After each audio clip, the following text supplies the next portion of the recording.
Hello friends, இன்றைக்கி டேஸ்டியான chicken biryani எப்படி செய்யலான்னு பார்க்கலாம். இதுக்கு தேவையான ingredients: onion 2 medium size, tomato 2 medium size, green chilli 3, ginger garlic paste 2 teaspoon, கொத்தமல்லி கொஞ்சம், புதினா கொஞ்சம், ரெட் சில்லி பவுடர் 1/2 டீஸ்பூன், ஒரு கிராம்பு, ஒரு 1/2 இன்ச் பட்டை, ஏலக்காய் 1, தேவையான 60 ml ஆயில், உப்பு தேவையான அளவு, கர்ட் 50 ml. அதுக்கப்புறம் பாஸ்மதி ரைஸ் 250 கிராம். இப்போ நம்ம எப்படி செய்கிறதுன்னு பார்க்கலாம். வாங்க வீடியோக்குள்ளே. இப்போ எப்படி நம்ம பிரியாணி செய்கிறதுன்னு பார்க்கலாம். இதுக்கு 60 ml ஆயில் ஊற்றிக்க போகிறோம். அதில் ஒரு சூடான பேனில் இப்போ இது கூட வெங்காயம் சேர்த்துக்கலாம். எண்ணெய் கொஞ்சம் சூடாகட்டும்.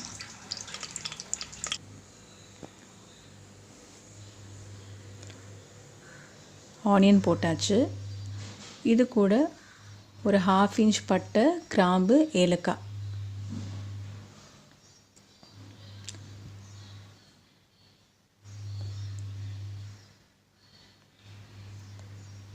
மூணு பச்சை மிளகாவையும் போட்டாச்சு.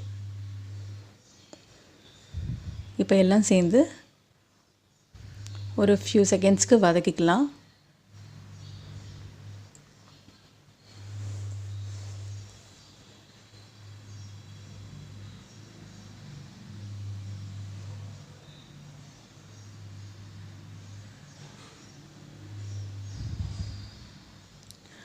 அடுத்ததாக ginger garlic paste. Ginger paste 1 teaspoon, garlic 1 teaspoon. பூண்டு,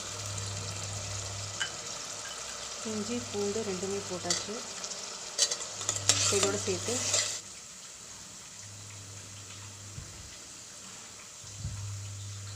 கொஞ்சம் கொத்தமல்லி கொஞ்சம்,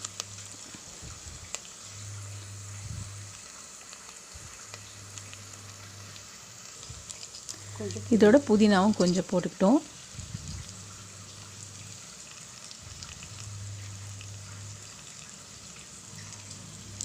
எல்லாம் சேர்ந்து இப்போது நல்லா வதக்கிக்கணும். எல்லாம் சிம்மில் வச்சாச்சு. அடுத்து இது கொஞ்சம் வதக்கிக்கணும். இப்போ லேசாக வதங்கினதுக்கப்புறமா இதோடு கொஞ்சம் தயிர்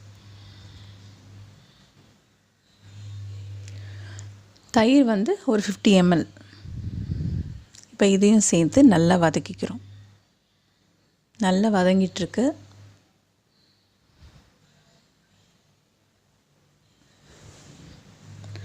இது கூட 2 மீடியம் சைஸ் தக்காளி,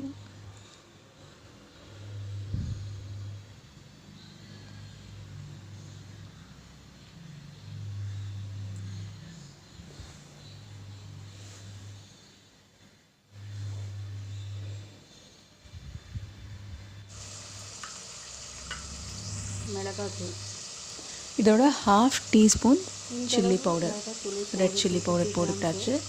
3 பச்சை மிளகாவும் போட்டுட்டாச்சு. ஸோ ஆல்ரெடி ஜிஞ்சர் கார்லிக் அதோடைய காரம், பச்சை மிளகா காரம் 3 போட்டிருக்கோம். ஸோ இந்த அளவு கொஞ்சம் மிளகாத்தூள் போதும். இப்போ இதுக்கு தேவையான உப்பு போட்டுக்கிட்டாச்சு. இப்போ எல்லாம் சேர்ந்து நல்லா வதங்குது.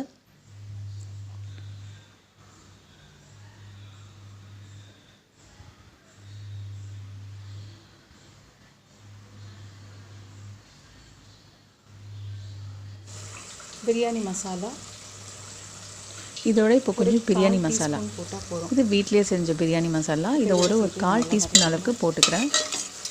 இது உங்களுக்கு தேவைப்பட்டால் போட்டுக்கலாம். இது ஆப்ஷனல் தான்.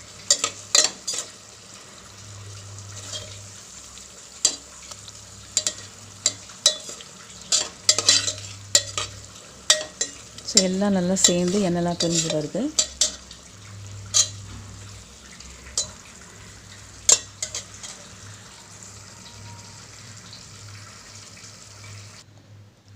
இது கூட நம்ம 1/4 கிலோ அளவுக்கு சிக்கன் சேர்த்துக்கிறோம். இதை நான் ஒரு 1 hour தயிரில் ஊற வச்சு அதுக்கப்புறமா இதை இப்போ சேர்க்குறேன். இந்த சிக்கன் கொஞ்சம் சாஃப்டாக இருக்கும் அப்படின்னு சொல்லுவாங்கள்ல, அதுக்காக இந்த தயிரில் மேரினேட் பண்ணி வச்சுட்டு இதை போட்டாக்கா அந்த சாஃப்ட்னஸ் வரும். இப்போ எல்லாம் சேர்ந்து நல்லா வதங்கட்டும். இது கூட 1.5 டம்ளர் தண்ணி. ஸோ எந்த கப்பில் நம்ம ரைஸ் எடுக்கிறோமோ அதே கப்பில் 1.5 அளவுக்கு தண்ணி. ஸோ ஆல்ரெடி நம்ம கறியில் ஆனியனில் வர தண்ணிலாம் வரும், அதுவும் சேர்ந்து 2 டம்ளர் ஆகிடும். ஸோ உங்களுக்கு தேவைப்படுச்சுன்னா எக்ஸ்ட்ரா ஒரு 1/2 டம்ளர் ஆட் பண்ணிக்கலாம். நம்ம ரைஸை பிரியாணி அரிசியை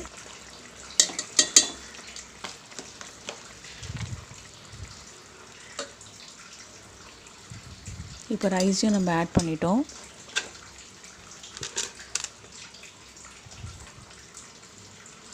அந்த ரைஸை ஊற வச்ச அதே தண்ணியை தான் நான் இதுக்கு யூஸ் பண்ணிக்கிட்டேன்.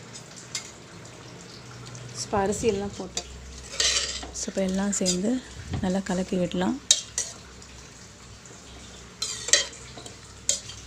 அடியில் இருக்கிற அந்த ஆனியன் தக்காளி எல்லாத்தையும் நல்லா மிக்ஸ் பண்ணி விடணும். தண்ணிக்கும் சரியாக இருக்குது பாருங்கள், ரொம்ப அழகாக கலர் அப்படியே ஜொலிக்குது.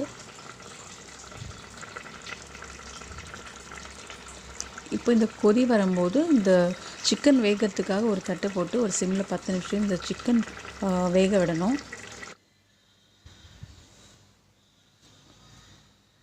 நான் அதை வேக வச்சிட்டேன். இப்போ நல்லா ஓரளவுக்கு சிக்கன் வெந்துடுச்சு. இப்போ நம்ம குக்கர் மூடி போட்டு இதை கம்ப்ளீட்டாக சிம்மில் ஒரு 20 மினிட்ஸ் அப்படியே வேகட்டும். 15 மினிட்ஸ் கழிச்சு அப்புறமா நம்ம பார்த்தோன்னா சூப்பராக பிரியாணி ரெடியாக இருந்துச்சு. நல்லா வாசனையாக இருந்துச்சு. பாருங்கள், ரைஸ்லாம் நல்லா கரெக்டான அளவில் வெந்துருந்துச்சு. சூப்பர் டேஸ்ட்டாக இருந்துச்சு. ஸோ அதனால தான் உங்கள் கூட நான் இதை ஷேர் பண்ணிக்கணும்னு நினச்சேன். பிடிச்சிருக்கோன்னு நான் நம்புகிறேன். பிடிச்சிருந்தனா லைக் பண்ணுங்கள், ஷேர் பண்ணுங்கள், கமெண்ட் பண்ணுங்கள், அண்ட் மெயினாக சப்ஸ்கிரைப் பண்ணுங்கள். தேங்க்ஸ் ஃபார் வாட்சிங் திஸ் வீடியோ. வேறு ஒரு சூப்பரான ரெசிபியோட அடுத்த வீடியோவில் பார்க்கலாம். Until then, bye-bye. Take care.